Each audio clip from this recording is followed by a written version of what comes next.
So, hello everyone. Thank you for joining us today to discuss Professor Scanlan's book, Slave Empire, How Slavery Made Modern Britain, published in 2020. Hello, Padraic, again. Thank you again for having this conversation with our group today. We are a group of postgraduate students at the Faculty of Education here at Cambridge. We are interested in history and racial relationships from a transnational perspective, as well as their legacies in the present. Within our cohort, we have a group of 10 Brazilian visiting scholars as part of a historic academic exchange program funded by the Brazilian government, which is sending Black and Indigenous postgraduate students from public universities in Brazil to institutions around the world. I feel very lucky to have them here at Cambridge and to have my PhD supervisor, Dr. Catherine Miller, here in the room as the coordinator of this program at Cambridge. And we are all very eager to hear from you today and discuss your book. So a brief introduction to Professor Scanlan. He's an associate professor at the Center for Industrial Relations and Human Resources, cross-appointed to the Center for Diaspora and Transnational Studies at the University of Toronto. He is also a research associate at the Center for History and Economics at Harvard University and the University of Cambridge, and a fellow of St. Michael's College. His research focused on the history of labor, both enslaved and free, in Britain and the British Empire during the 18th and 19th centuries. Padraic, I think we can start with you telling us a bit about your ideas in Slave Empire, and then we can move to our conversation, if that's all right. Sure, that'd be great. Great. Well, thank you very much for the invitation and for that introduction. Yeah, so I'm not sure exactly. I'm looking forward to your questions about the book, and I have to confess, I've been working on some themes in agricultural history and in the history of Ireland recently, so I might be a little bit rusty on Slave Empire, but I'm really pleased that you're interested. I dug out, oh, it's all blurry. Zoom blurs it. I dug out a hardcover copy of it from the ground floor. So yeah, so Slave Empire is a book that tries to tell the history of the British Empire in the 18th and 19th centuries through the lens of the rise and fall of both the transatlantic slave trade and also mass enslaved labor on Caribbean sugar plantations. So the book is roughly divided into two parts, or it has a kind of rising and falling action. So the first part of the book traces the way that the expansion of first of the transatlantic slave trade, but especially of the plantation complex in the Caribbean, augmented and constructed, or rather constructed and augmented the deep structures of the British Empire. So, Britain was not the first European power to enter the kind of rush to the Caribbean in the 17th century, but it became a decisive player in the Caribbean, especially after the conquest of Barbados and then of Jamaica, and then eventually of a whole archipelago of Caribbean colonies.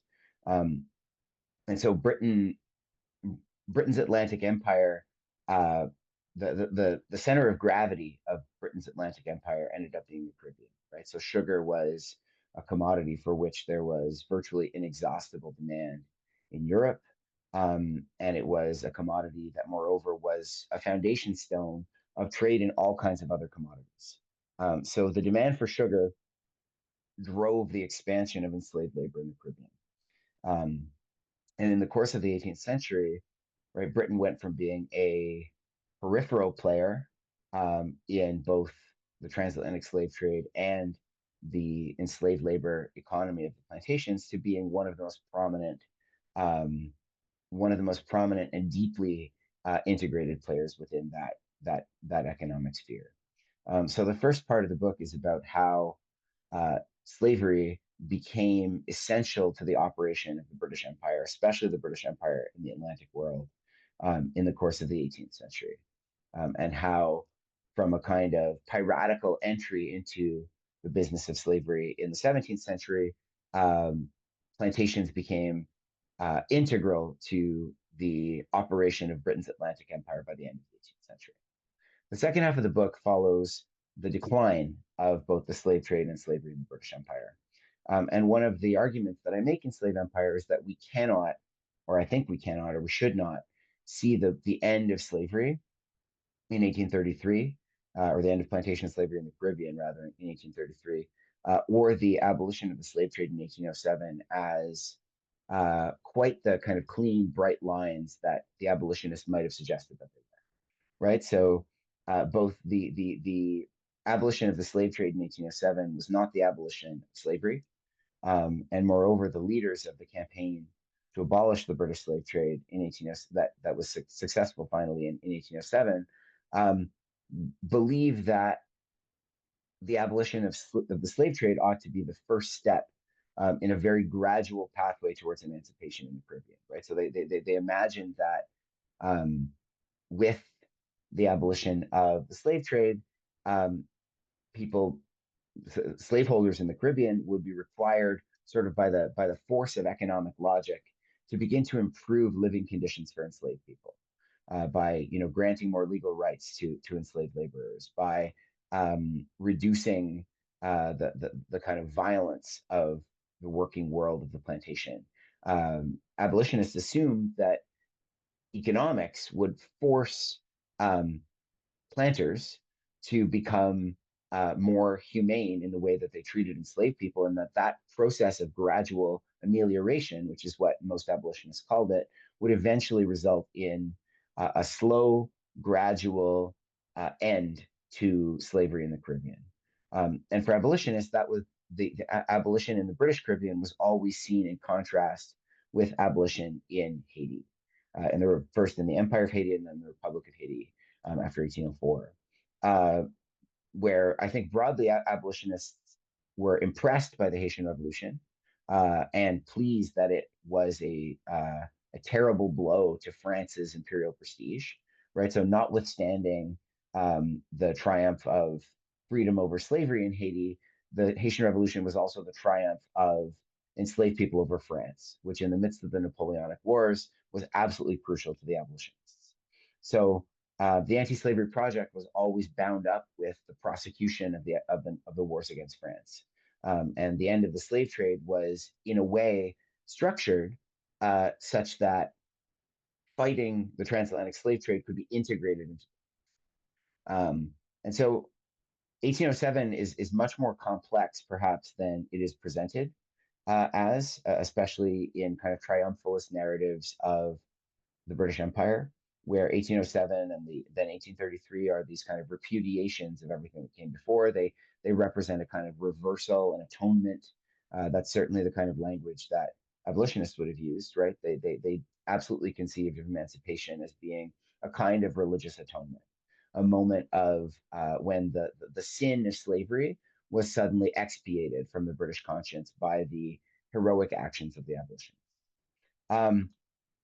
But as I try to emphasize in the book, amelioration was an unbelievably I can't think of quite the right word for it. It was a very ambiguous concept, because it was a concept that was just as easily taken up by planters as a way of preserving institutions of mass enslavement rather than abolishing, right? So planters saw the kind of logic of amelioration that you could.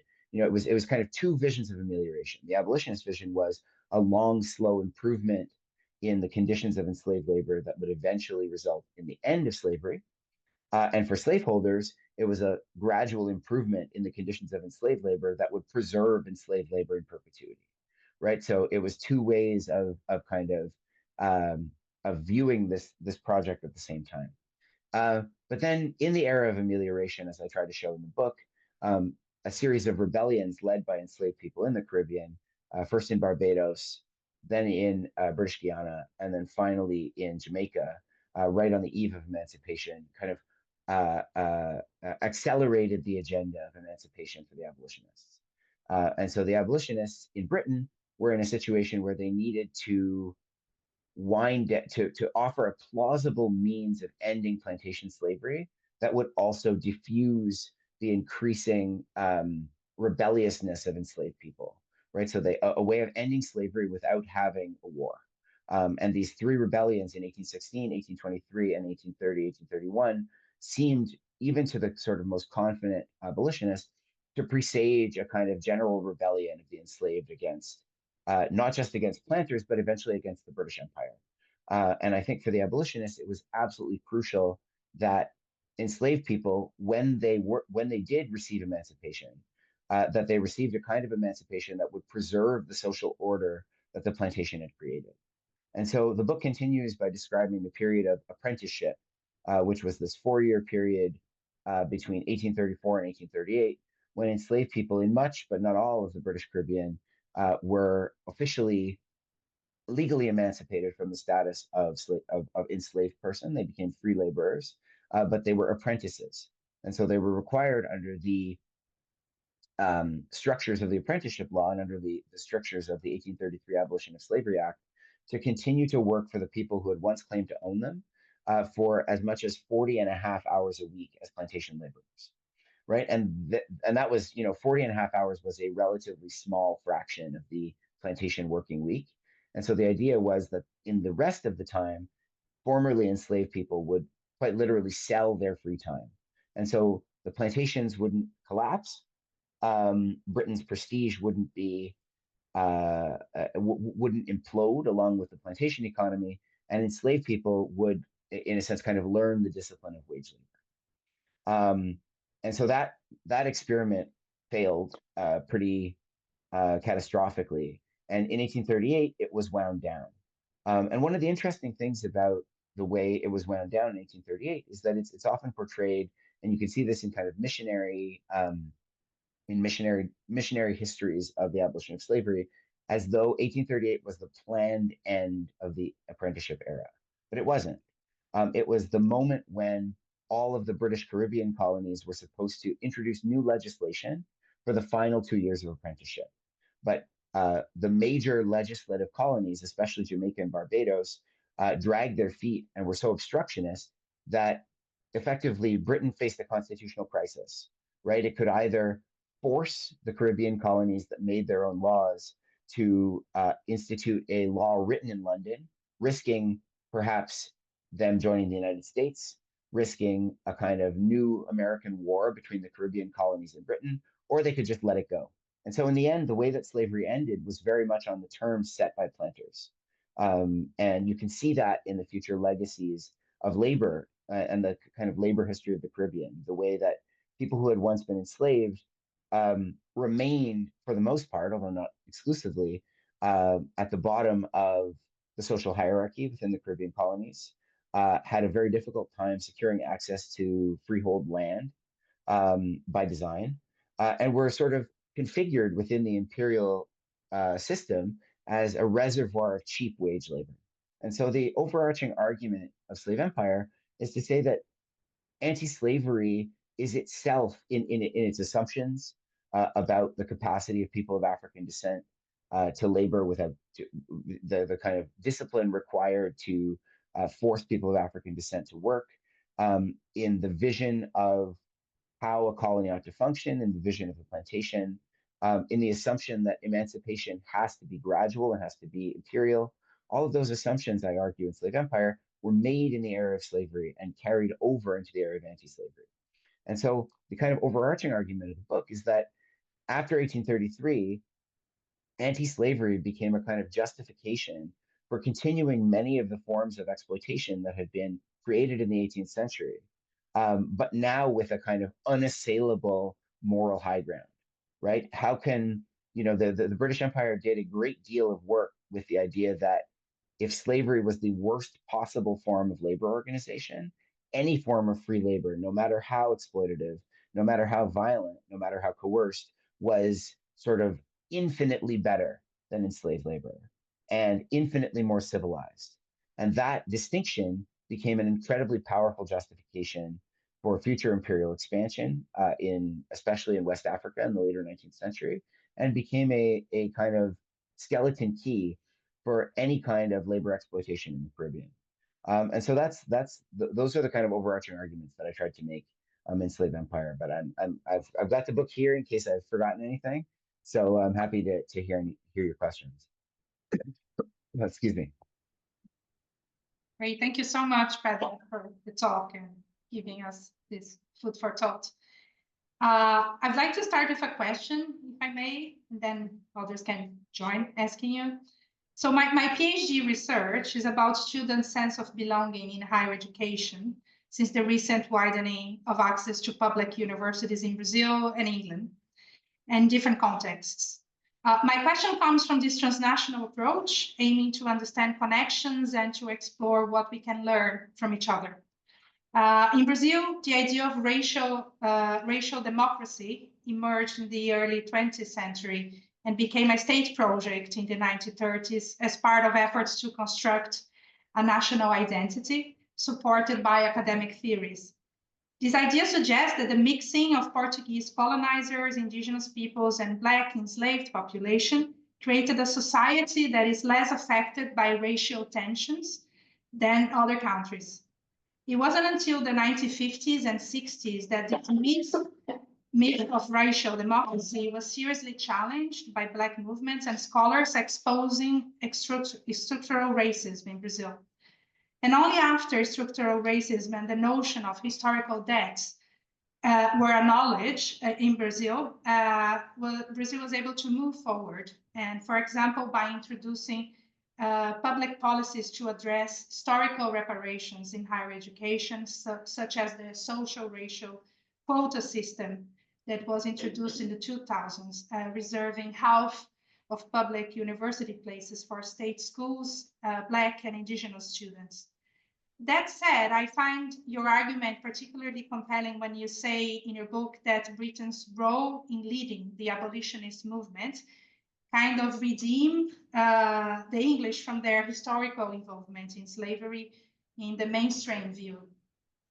Beyond redemption, like you said, it also suggests that enslaved people should be grateful to the English for leading abolition, further reinforcing a sense of moral superiority.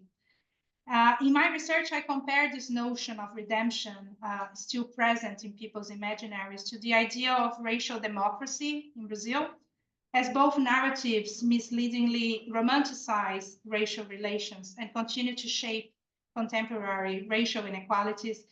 And unless we have conversations about racial relations in UK history, which includes new forms of slavery after abolition, for example, through indentured labor in British-controlled India, and also in the power dynamics within the Union, I think we're not prepared to offer concrete reparations as Brazil has been doing in recent years.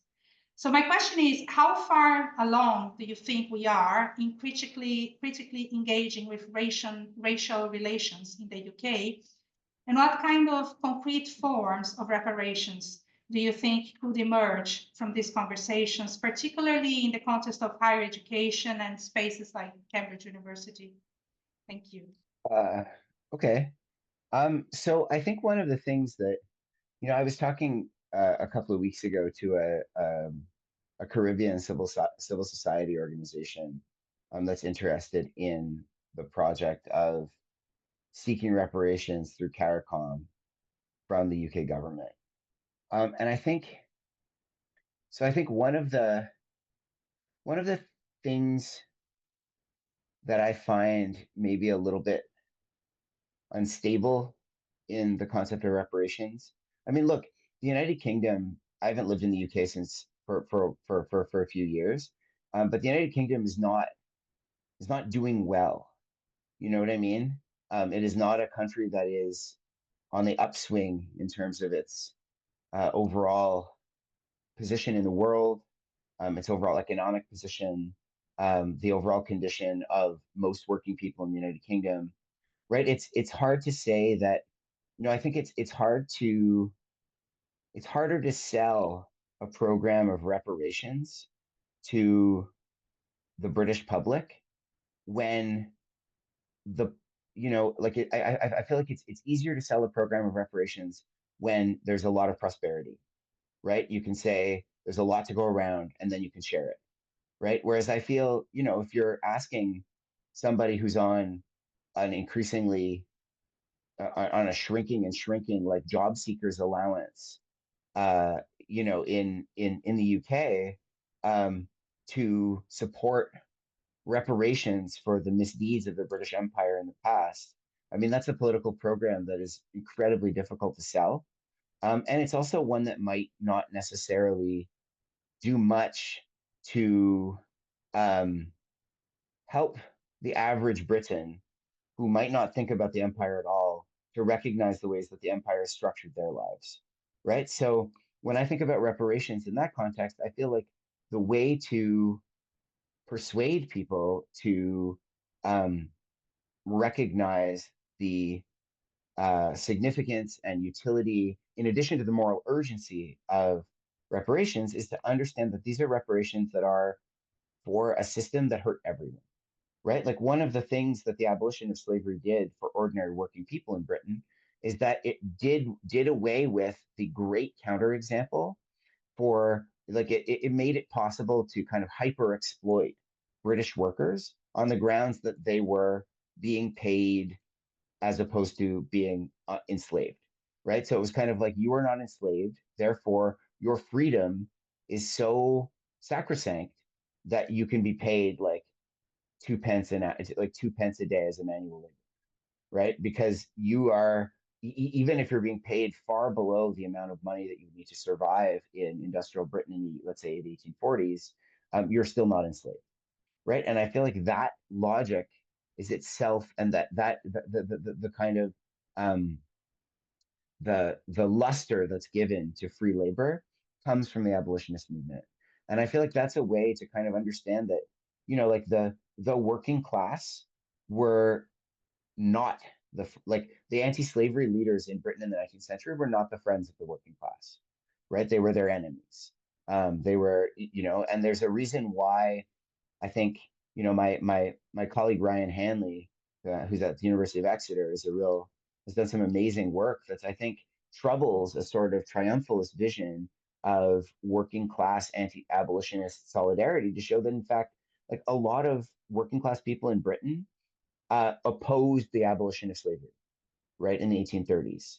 And I think the most toxic, worst possible way to interpret that is to then project that into the present, to kind of like create this as this kind of myth of working class racism or something, and to understand instead that these were the material conditions for working people in the 1830s. The abolitionists represented their lives getting worse, and so they opposed the projects that the abolitionists promoted. And I don't think it had much to do with slavery.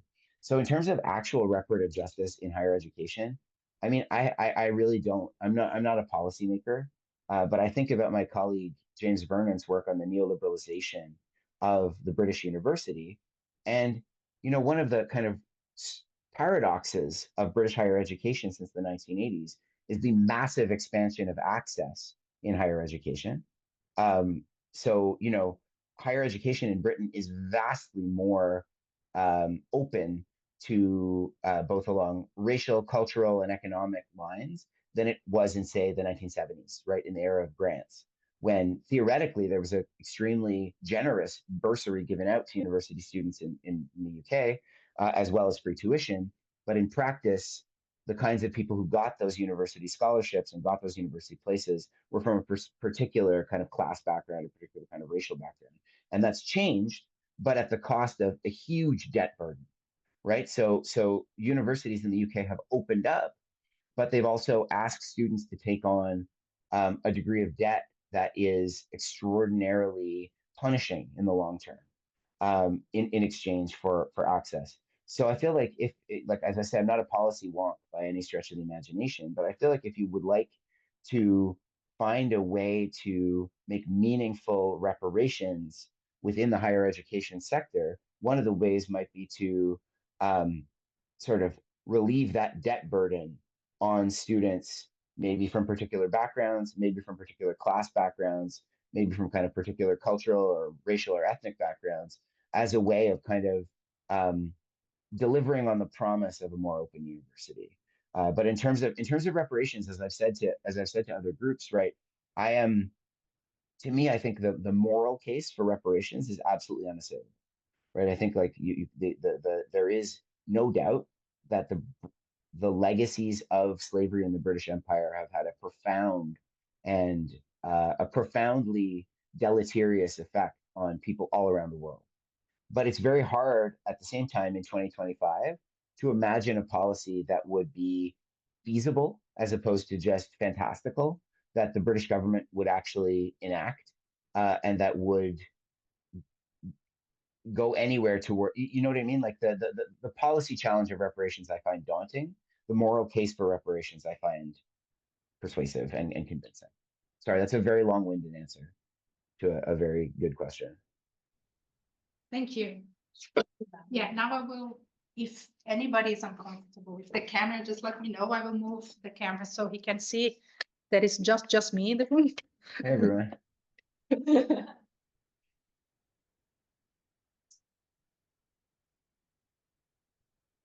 All right, so if you want to ask questions about the book, please feel free. Just speak loud. I don't know how good is the microphone, or if you want to come.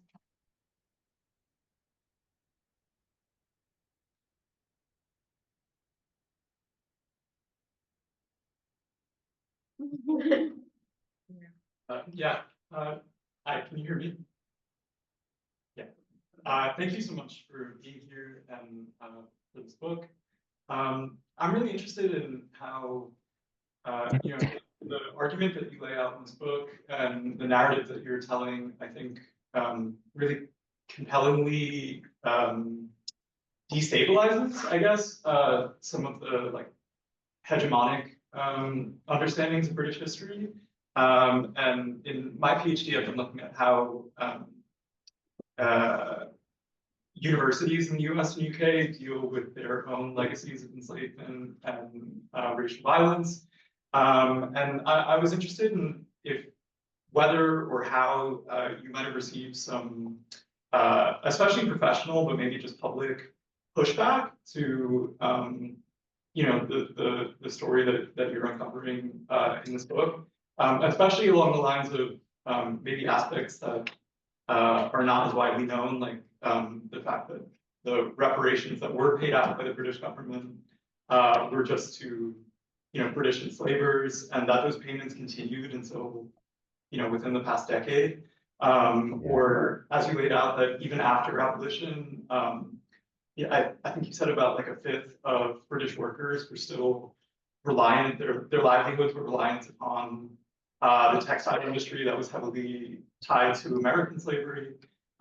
So yeah, I'm just kind of interested in maybe the reception that you've had from, especially I guess more like conservative British historians who, Right. Like to tell a story of a benevolent British Empire. Yeah, sure. That's a good question. Yeah, I would say first I went to at U of T at Toronto.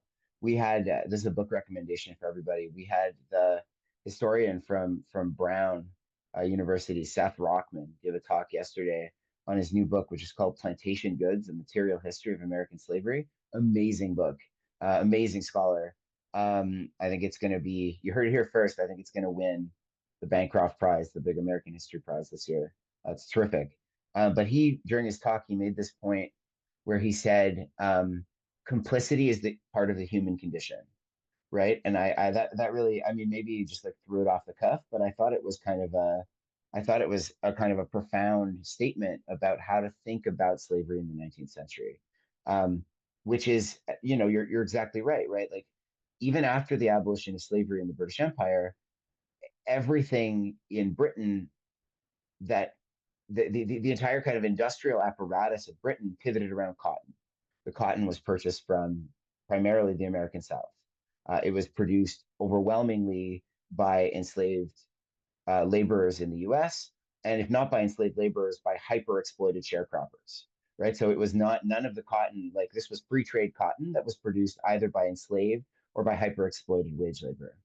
And in a way, I think thinking about slavery in the 19th century is a little bit the way that slavery underwrote everything in 19th century in the kind of industrial economy of the 19th century is a bit like thinking about fossil fuels today, although it's not a perfect analogy, right? It's a kind of it's an industry, a form of extraction, different kinds of extraction, that everyone kind of recognizes is morally and is morally and physically damaging to human beings and to the world, but at the same time is so foundational to almost everything that the idea of seeing the idea of undoing it becomes so daunting.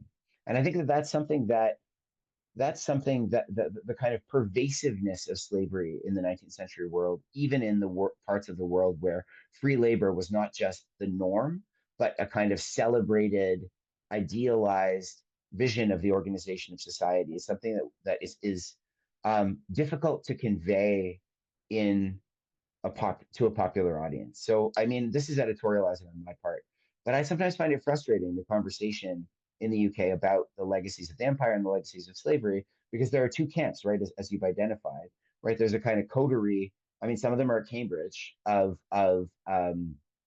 right wing historians, although some of them are not actually trained as historians, who are speaking to one audience, right? And who are offering an interpretation of the British Empire that, as you say, is affirming, is patriotic, is helps, and I see the kind of appeal of that vision of the empire, right? If you're living in Britain, you want to have some kind of pride in the accomplishments of the country that you live in. You want to have some sense that you're not like everything that has led to your existence in Britain in 2025 isn't just like a legacy of blood and violence, even if that's true, right? You want some kind of reassurance. And then there's another school of historians for whom, right, every single like the project becomes uncovering, right? To say, okay, let's uncover the legacy, let's uncover the legacies of slavery of the Guardian newspaper. Let's uncover the legacies of slavery of Oriel College, Oxford. Let's uncover the legacy, et cetera, et cetera, et cetera. It's these kind of specific institutional kind of projects of uncovering.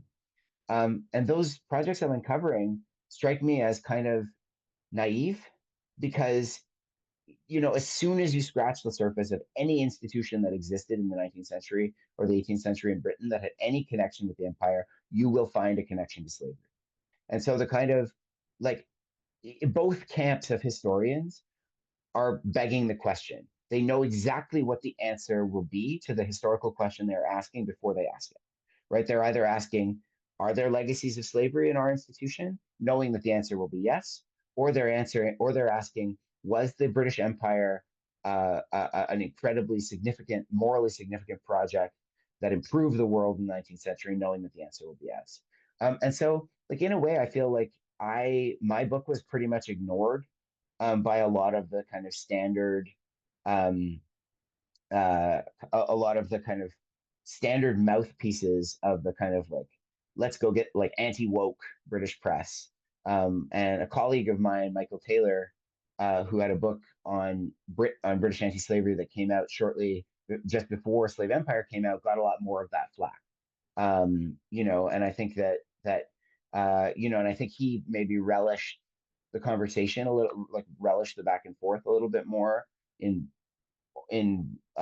or my senior colleague Corin Fowler, right, who writes about the National Trust. Like they seem to want to enter into those debates, but I see them like it's very hard. These are not like these historians who are offering this kind of reactionary counter narrative of British history are not doing it in good faith, right? They're not really asking questions. They're trying to bait you into a debate entirely on their terms, in order to kind of add you to a rogues gallery of like historians who are destroying Britain's faith in themselves. So like I haven't really gotten a lot of pushback from that press, in part because I think that my book kind of flew under the radar with that.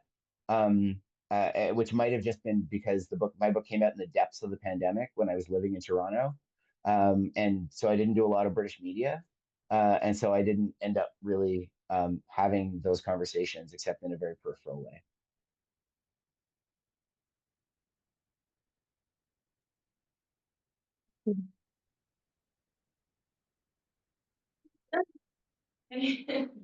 Um, can you hear me? Yep. This microphone is amazing. I wrote, but I will ask because I'm not fluent in English, so yeah. One of the most interesting aspects of the book was the conclusion that abolition of slavery didn't mean the end of exploration and racial inequality. As the plantation production system continued to expand like globally.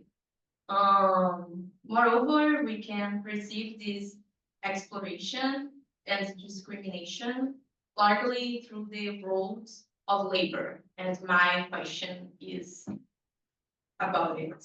So I'd like to hear your opinion on how we can mobilize a debate on race and class, considering that class discussions are increasingly being pushed off the agenda. I'm saying this because now liberal politics, for example, we can mobilize them more the picture of we are workers. And when we are talking about Brazil, we are talking about Black workers. For example, there are many Brazilian historians that they have research that the strikes in Brazil began in the period of slavery, not just in the beginning of the 19th century, for example. Another question: how these kinds of debate is important for studying perceptions and expectations regarding the forms of resistance and struggles because of these people, because I think it's always important to study about discrimination and exploration, but also it's more important, in my opinion, to say about how the people they are living, they are struggle because they were always disputing their place. So I don't know if I mean. Sure. Yeah. I mean, I think so. I think those are both very good questions. Look, I think there is like the intersection of where to place race in working class politics, I think varies, as you say, as I think you indicate, from context to context, right? I think like when you think about the working class in the contemporary Caribbean, it's not exclusively, but it is sort of overwhelmingly people of African descent, right? And it's people of African descent, and you know, I think, for example, like the intersection between working class politics and like colorism in a place like Jamaica is very acute. So it definitely varies from context to context, and I think there's a kind of recognition. I guess what I think really would, and maybe this is like naive and romantic, but I think there is space for um, solidarity across parts of the working class, right? And I think that there's an understanding. Like I think about Du Bois in the beginning of Black Reconstruction in America, right? He has these two chapters, right? Brilliantly, that kind of brilliantly, one is the white worker and the other is the Black worker. So the titles of the chapters. It's worth reading. They're right at the beginning of. I mean, Black Reconstruction in America is about 10,000 pages long, but they're kind of the two sort of opening pillars that Du Bois builds in the piece. And the way he interweaves the way that the exploitation of enslaved laborers in the American South and the exploitation of white factory workers in the American North and the connections between the two, I think is compelling. And it's able to show, you know, that obviously, and Du Bois says this, right? Like slavery represents the absolute degradation of labor, right? There's a bright line between them. Even the most degrading free labor is substantively different than even the least violent form of enslaved labor, right? If such a thing might exist. But at the same time, he argues, right, there is a place there, the kinds of exploitation that are imposed upon enslaved laborers who are racialized are also deployed on non-racialized, like white workers at a different scale. And so I think like there is a space there to recognize that the struggle of like the struggle for the emancipation of labor absolutely has a dimension that is rooted in the legacies of racism, right? There are the working class is, I'm just thinking in the context that I know better, right? The working class in the United States, for example, is overwhelmingly racialized, although not exclusively, right? And so I think that there is a space for recognizing that the things that are done to racialized workers will eventually be the things that are done to non-racialized workers, right? And in some ways, that's a way that the empire comes home, a way that forms of exploitation that are deployed with absolute brutality on the other side of the world for Britons in the 18th century eventually end up being the forms of labor exploitation that get visited upon people working in factories in Manchester in the 1820s and 1830s. And so, again, I'm not always at my most nimble when it comes to thinking about the present, but I do think that there is I like to think that there is some kind of space for solidarity there. Thank you. There was somebody else. I have a question here from Rodara. She asked me if I can ask you. She wants to hear more about how the ideas of race that were also developed inside of English universities like Cambridge, how they interplay with the narratives of those who were in the abolition movement in the UK. Great. That's a terrific question. Yeah. Okay, so I agree, as I say in Slave Empire, broadly with the Trinidadian historian Eric Williams, whose interpretation of the relationship between slavery and the rise of the British Empire, and then abolition and the continuation of the rise of the British Empire, he laid out in Slavery and Capitalism, Capitalism and Slavery, which was first published in the 1940s. And one of Williams's broad point is that racism was not the cause of the transatlantic slave trade, nor was it the cause of the plantation complex. It was the consequence, right? And what began as a project. So, I think as an historian, I would urge caution about projecting contemporary racial politics back into the past, right? And I think that one of the things that we need to reckon with when we think about the origins of the plantation economy and the origins of the profound racialization of the plantation economy is that at the outset, enslaved African laborers were exploited on sugar plantations because they were the least expensive and most easily exploited form of exploitable labor, right? Barbados began its trajectory as a plantation colony trying to compel indentured laborers from Britain and Ireland to work on tobacco plantations.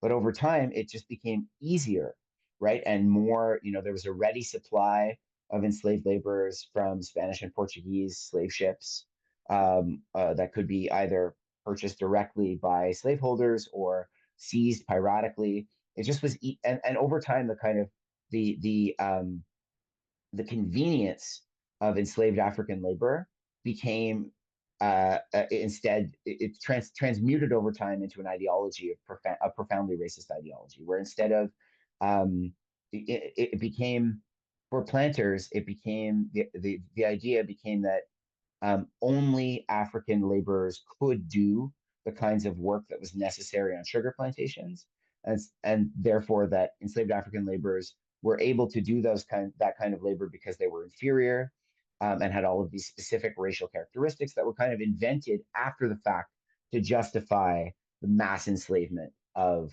the kind of the huge enslaved population of the Caribbean colonies.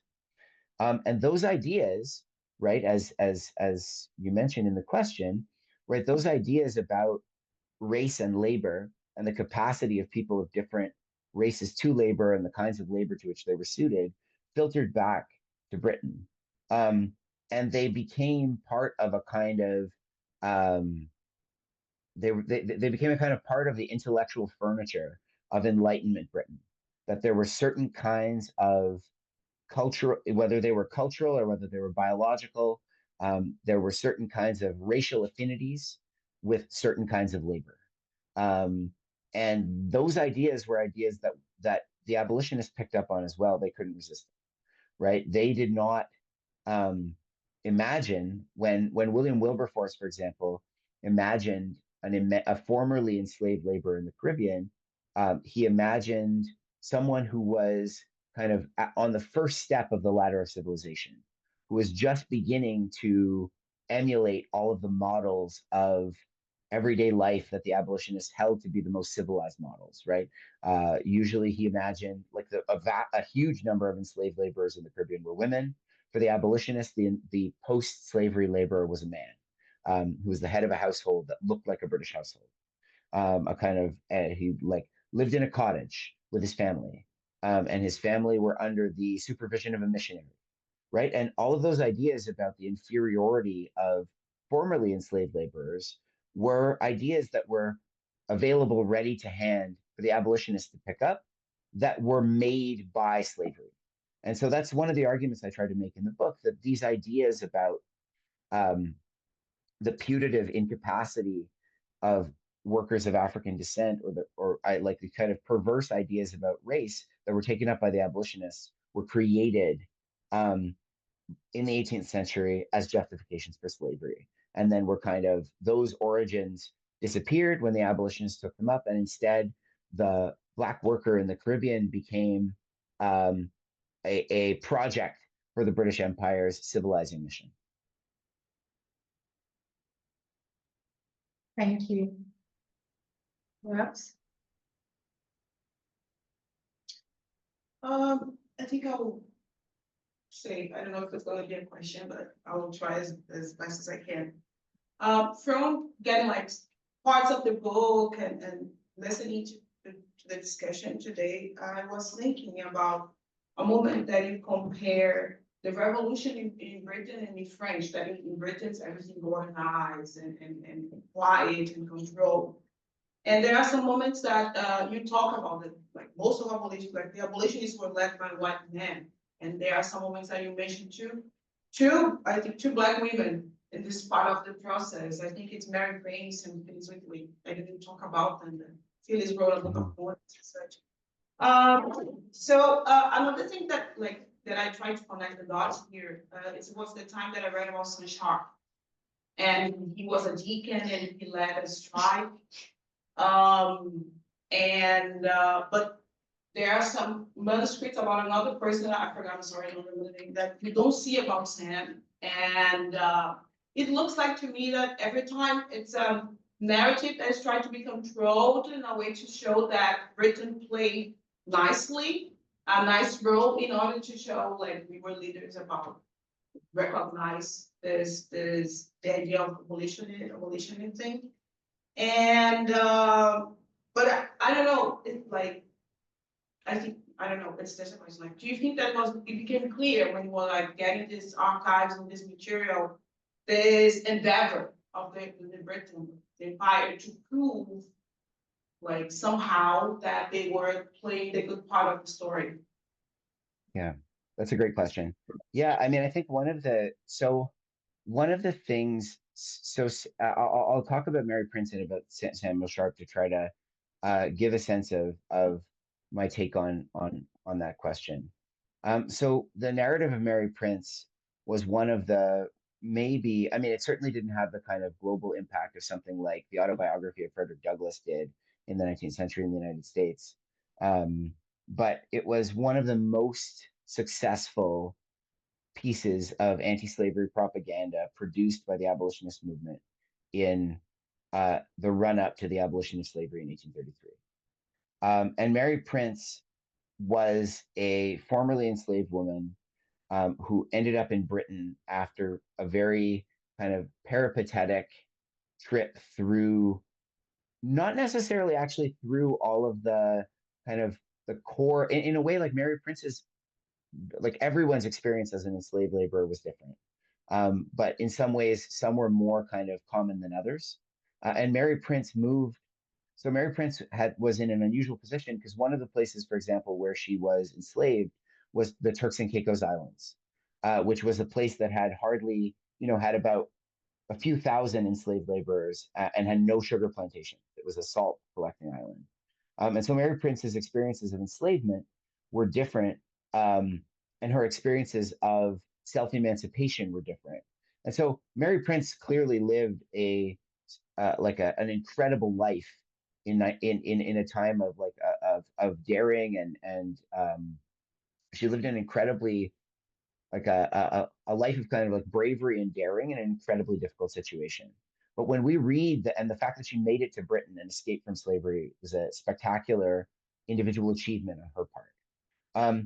But when we read the autobiography of Mary Prince, we need to understand that we're not actually reading Mary Prince's words, right? That Mary Prince was, if I remember correctly, literate, but not like she dictated her narrative ostensibly to, I think in the introduction, it's like to an anti-slavery lady, right? So even there, you can see the kind of dynamics of the anti-slavery movement internally. And it was then edited and packaged, right? And so in some ways, Mary Prince, in the narrative of Mary Prince, becomes the perfect representative, excuse me, becomes in a way like the perfect candidate for emancipation. She's a Christian, she's a convert to Christianity, she's literate, she's married, she's a skilled worker. She wants to earn money to emancipate herself rather than to receive it from the empire. So she has all these personal qualifications within her story that make her in a way an idealized, like, so in a way, although the narrative of Mary Prince is an argument for emancipation, it's also an argument for a version of emancipation that will control formerly enslaved people from the outset. Because the kind of the other side of the Mary Prince story is that not all enslaved people are like Mary Prince. Mary Prince is exceptionally ready for freedom. And so her narrative becomes a kind of case that both proves that emancipation must occur, but also that most people will require a lot more supervision after emancipation than Mary Prince. And a very similar phenomenon takes place with Sam Sharp. So Sam Sharp, there's two Sam Sharps, I think, as I say in the book, right?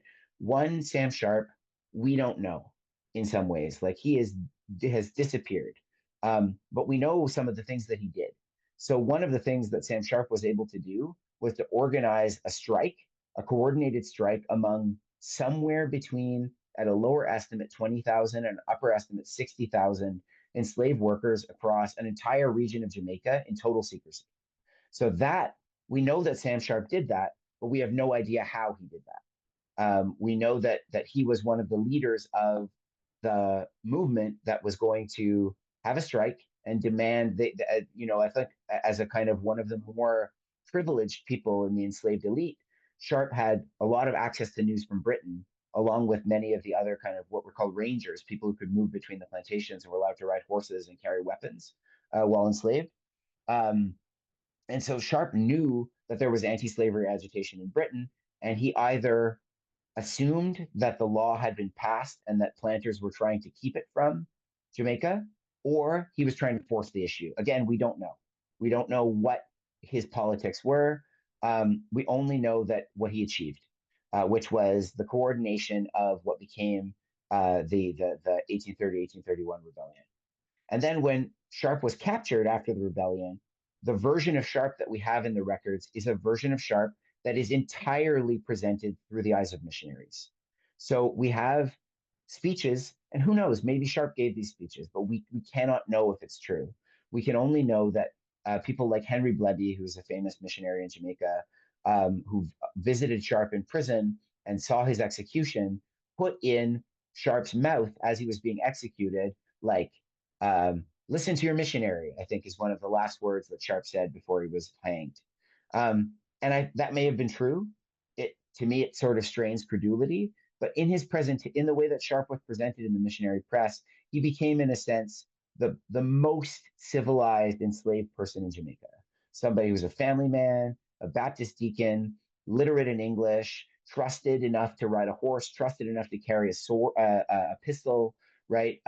He was somebody who was, in a sense, so far along the path of civilization that he proved that, again, like Mary Prince, that emancipation was necessary, but that for most people, most people were not like Sam Sharp. Most people were not ready for the kind of freedom that Sam Sharp would have enjoyed if he hadn't hanged.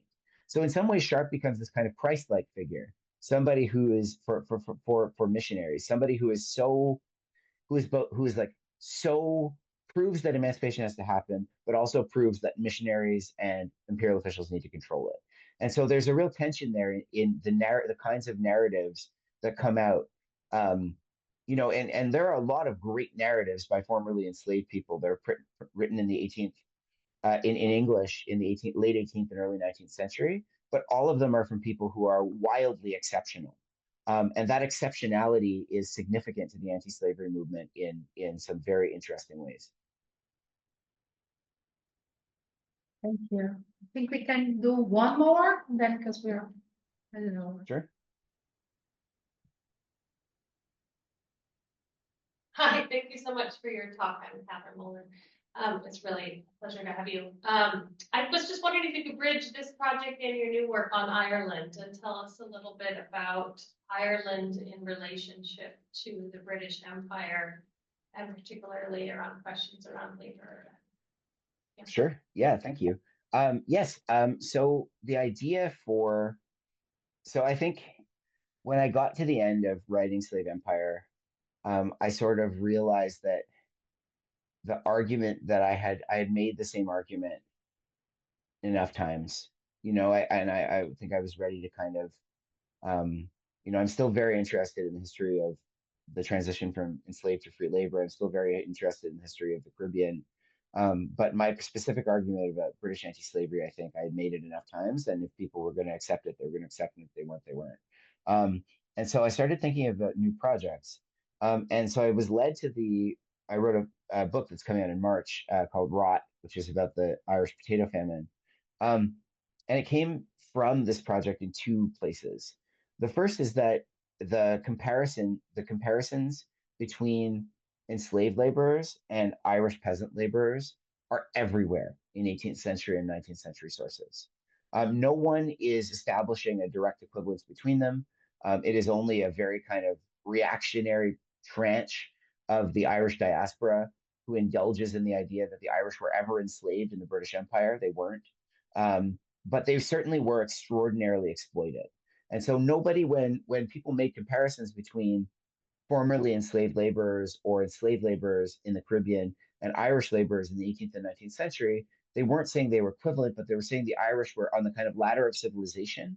The Irish peasant was kind of only one step up from the formerly enslaved wage laborer, and possibly equal to like one step up from the enslaved laborer, probably equal to the formerly enslaved wage laborer. And so Irish laborers were not racialized in the same way that African, the African descended formerly enslaved laborers in the Caribbean were, but they were still seen as occupying, like they were Europeans, but they were seen as occupying a kind of pre-modern, pre-capitalist version of Europe. And that distortion in time is something that fascinates me as an historian. The way that the British Empire plays with time in the way that British imperial officials see different parts of the colonized world, right? So in my view, the British Caribbean in the 18th century was perhaps the most sophisticated and deeply integrated part of British imperial capital. Like it was deeply integrated into British imperial capitalism. It was modern.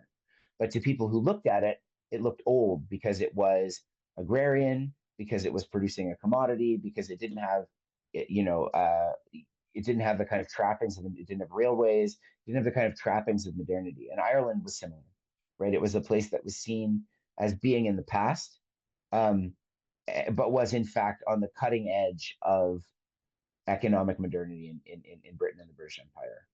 And so, that was the kind of stepping stone. And the ways that Ireland was exploited in the British Empire were very different from the ways that the Caribbean was exploited. The way that Irish wage laborers were exploited was wildly different than the way that enslaved or formerly enslaved laborers were exploited. But the same kind of colonial logic was unfolded in Ireland as in the Caribbean. And so, Rot is a history that tries to tell the way that Ireland could be a part of, like, a fully integrated part of the United Kingdom from 1801, but still be exploited in a strikingly colonial way. And then show how those structures led to the catastrophe of the potato famine from 1845 to 1851. And the kind of central question that motivated is, I think most people don't realize or don't think about it, but the blight that killed Ireland's potatoes in those years struck potatoes everywhere in Europe in all of those years. So Belgium and the Netherlands lost in 1845 a higher proportion of their potato crop than Ireland did. There were riots in Prussia. The Ottoman Empire closed its ports when the potato crops grown by Ottoman peasants failed, right? So there were all of these kinds of, like, the potato blight was a catastrophe across Europe, but only in Ireland did it become this kind of apocalyptic, generational, like, nation-defining moment.